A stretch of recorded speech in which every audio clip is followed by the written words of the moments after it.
CSGO skins are a beautiful thing, but the gambling market surrounding them is not so pretty. For years now, the world of CSGO skin gambling and trading has been a murky one. If you're not careful, you can get ripped off really easily. So to break it down and understand what the hell is going on, we spoke to two people who know these worlds inside and out.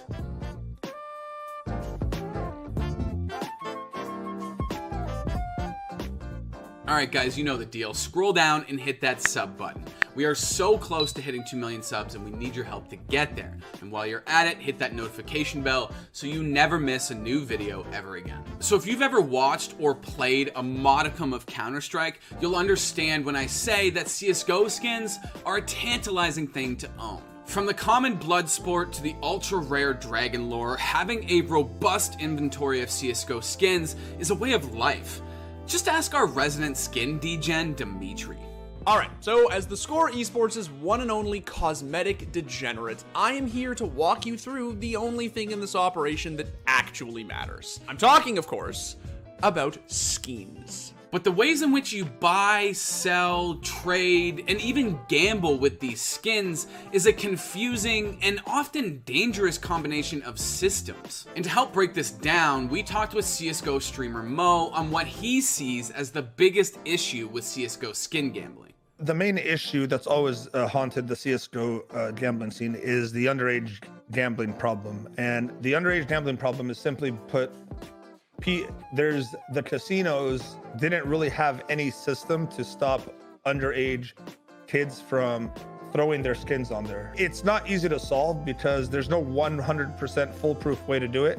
Nowadays, the sites that are still around, all of them have like these licenses out of a foreign country, and they seem to be a lot more aware. Now, the cleanest and most above board way to acquire a skin in CSGO is through in-client case openings. You buy a key from Steam, aka Daddy Valve, and then use that to open up one of those shiny yellow boxes that give you a tiny chance of winning an incredibly cool and expensive skin.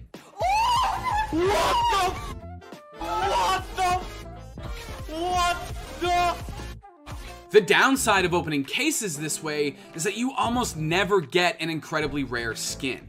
Usually it's some shit green nonsense for the auto shotty that you never use. The upside is that you always get something. You don't have to worry about getting ripped off by some dickhead teenager living in Delaware. Now, once you leave the sanctity of the CSGO game client, things get a little murkier. For the purposes of this video, we aren't going to be focusing on CSGO skin trading that much, but here's how it basically works. There are a ton of different third-party websites, some shadier than others, that allow people to sell or trade their skins for a profit. Think of it like trading sneakers or Magic the Gathering cards. And ever since China got into the skins game in April of 2020, CSGO skins have skyrocketed in price and rarity, and are now treated like legitimate investments. Again, just ask Dimitri. Skins. We made a whole video talking about CSGO skin trading a while back. The world of buying, selling, and unboxing CSGO skins is often an exciting place. A world where having a few stickers on your AK can mean a $10,000 difference when it comes time to sell. Now, if you want to buy a skin from one of these sites, you should 100% do your homework, because you can get ripped off otherwise. There's just a lot of dudes out there who will offer you $500 or less for your $2,000 knife if you're not careful. You should compare prices from a bunch of different sites, and if you have somebody that you can go to who knows a lot about this process, like our boy Zipple, you should definitely talk to them as well. Or hell, just watch Zipple's stream where he does a lot of this already. How much should I add to upgrade float? That's a good question. That one is so beat up though. I would personally probably pay like 1500 RMB to upgrade. I don't know if that makes sense. Now, skin gambling is similar to skin trading in the sense that both these worlds are unforgiving and dangerous if you're not careful. Peaking in popularity around 2016, most CSGO skin gambling sites worked like this. People wanting to place bets would convert their skins into the currency that the site chooses to use. Take CSGO Diamonds, for example. Players wanting to bet with that website would convert their skins into diamonds and then bet those diamonds on different things. And people bet on a bunch of different stuff. There was your coin flips, your Wheel of Fortune style spin boards, games of dice, and other casino games that relied on converted skin currency. If you won, you got your skins back plus the skins in the pot. If you lost, you get the point. Now, I also talked to Monarch, who owns the skin gambling site Csgo Empire. He moved over from RuneScape back in 2016 once he realized there was money to make. I always had this thing in the back of my mind that someday there may be a game with an economy even bigger than RuneScape, and that then I would tap it. And actually, well, that was a, you know, when I heard about CS:GO Lounge and I saw like how big the skin economy was, then that was, I saw that that's like my calling. So I went for it. Over the years, Monarch says that he's also spent time calling out some of these shadier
unregulated gambling industry that people are going to notice eventually.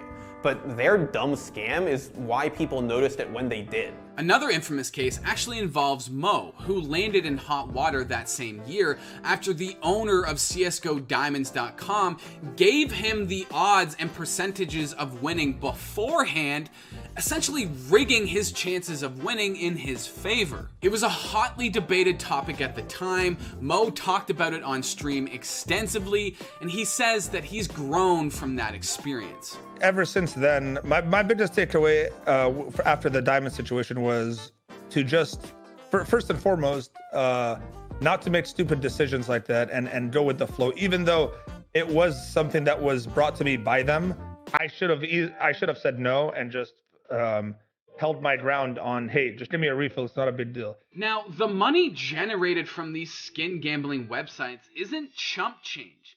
Because depending on the report you read from 2016 onwards, the CSGO skins market was worth anywhere between $2 and $5 billion. These two controversies and others like them caused a ton of government scrutiny over the legality of these skin gambling sites. A class action lawsuit was filed, and Valve had to send out cease and desist letters demanding these websites stop operating. Okay, so it would be disingenuous of me if I did not take a second to talk about the connection between Monarch and Mo. Beginning around 2016, these two started working together, with Mo taking on CSGO Empire, Monarch's gambling site at the time, as a sponsor for his YouTube channel. It might seem strange now, since CSGO skin gambling sites as YouTube sponsors have diminished over the years, but at the time, this was completely normal. But by 2018, Mo and Monarch's business relationship started to fall apart, and they had a pretty public falling out. The feud reignited again recently when Monarch called out Rollbit.com, another skin gambling website that Mo was allegedly sponsored by. Monarch says that he tried to point out to Mo that the guy that was running Rollbit.com was the same guy who owned and operated CSGO Diamonds back in the day, the website that got Mo in a bunch of hot water. I just posted an observation in there like, hey, Mo, you are being sponsored by this guy, and considering that what happens with CSGO Diamonds, it is very absurd that you are now sponsored by the same guy again.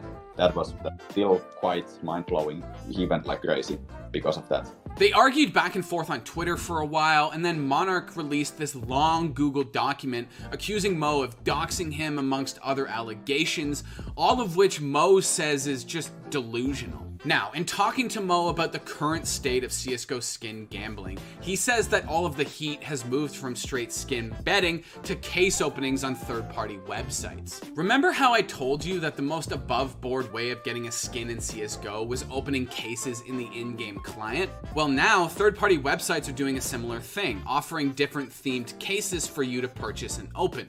But instead of buying a key, you just buy the case from the website outright. While these websites still do big business, there's still a lot of legal concerns around case openings as gambling when viewed through the lens of loot boxes. Not to mention the fact that if you buy a case from one of these third-party websites, how do you know the odds of which they give you to get some sick skin are actually accurate or even true? And if you didn't know, loot boxes have spent a tremendous amount of time in court over the last few years, with companies like Electronic Arts facing 3 class action lawsuits over the implementation of loot boxes in its games. We've covered the loot box situation on this very show. Right now, everyone's favorite developer, Electronic Arts, is facing 3 class action lawsuits with hundreds of people involved. Why?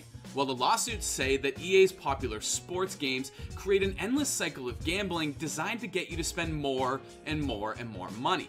The lawsuit also says that EA isn't just hiding this fact.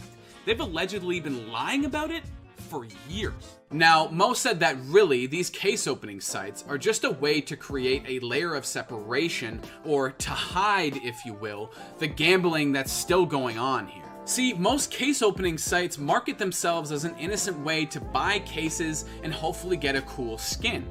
But if you're dropping $2 grand on a case that only gives you a 50% chance of winning that cool skin, isn't that just still gambling? As loot boxes, and by extension these case openings, become more and more regulated, Mo sees these sites adopting cryptocurrencies as the future of their business. You know, I don't know which cryptocurrency it will be, but maybe something that isn't created yet, maybe something that's already out there. But I think more and more games and cryptocurrency instead of start blurring the lines between like in-game currency and real life currency, because you're going to start seeing it super easy to switch between. As for Mo versus the Monarch beef, Mo says he seriously just wants it to be left alone, while Monarch says he's going to continue calling out these shadier websites. So what do you guys think? How do you feel about these case opening sites and CSGO skin gambling as a whole? What do you think about this Mo versus Monarch beef? Let me know in the comments below. You don't have to worry about getting ripped off by some dickhead teenager that lives in Delaware. Alright. I feel bad for people that live in Delaware. It's probably a beautiful state, but it's also one of those like flyover states that just gets shit on by everybody who lives on the coasts. You know? Like what the fuck's wrong with Delaware? Like, why am I shitting on Delaware? But why am I shitting on Delaware? Why am I talking about Delaware? Anyway.